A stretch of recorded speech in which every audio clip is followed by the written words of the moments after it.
Bonjour Natacha. Bonjour. Natacha, alors Emmanuel Macron a reconnu cette semaine, au nom de la France, que le militant Ali Boumendjel ne s'était pas suicidé en 1957, mais qu'il avait été torturé, assassiné par l'armée française. Depuis, certains lui reprochent de verser dans la repentance. C'est votre avis ou pas ?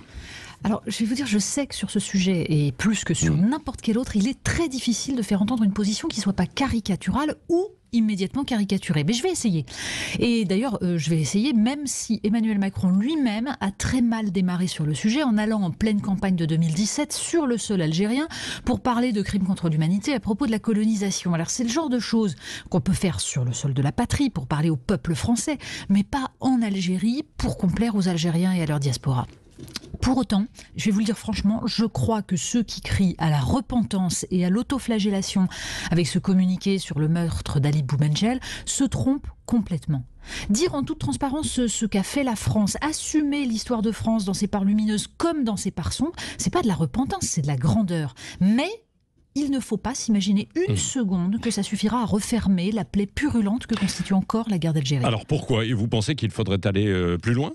Je pense surtout qu'il faut être deux pour se réconcilier et que ce n'est évidemment pas l'intention des dirigeants algériens qui n'ont jamais fait le moindre pas vers la France. C'est tellement plus facile d'agiter 60 ans après le spectre de la colonisation pour expliquer les malheurs d'un pays qu'ils ont pillé allègrement. Alors si on veut avoir une chance de reconstruire quelque chose, il faut dire, mais il faut dire tout. Les horreurs de l'armée française, mais aussi celles du FLN. Les militants algériens torturés, mais aussi les civils européens tués ou disparus. La faute inexpiable de la France envers les harkis, mais aussi leur massacre par l'Algérie. La faute philosophique et morale que constitue la colonisation pour un pays comme la France, parce que la colonisation, c'est la négation de ses valeurs universalistes. Mais aussi le drame que fut pour les pieds noirs le déracinement. Oui, c'est vrai. Et les 60 ans des accords d'Évian vont tomber en pleine campagne présidentielle. Ça ne risque pas d'arranger les choses. D'autant que non seulement les dirigeants algériens n'ont aucune envie de bouger, mais en France, on a toujours autant de mal à trouver une forme de consensus. La mémoire est toujours brûlante pour les pieds noirs et pour leurs descendants, et toute forme de lucidité historique les agresse.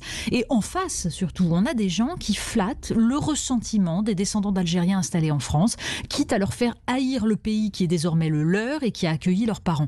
Et le problème est là. Alors que le temps devrait permettre d'aborder avec plus de sérénité ce moment de l'histoire de France, le ressentiment et le refus de l'intégration sont au contraire en train de creuser les fractures. Alors continuer sur le chemin de la vérité et surtout obliger l'Algérie à assumer sa part d'ombre, c'est une nécessité.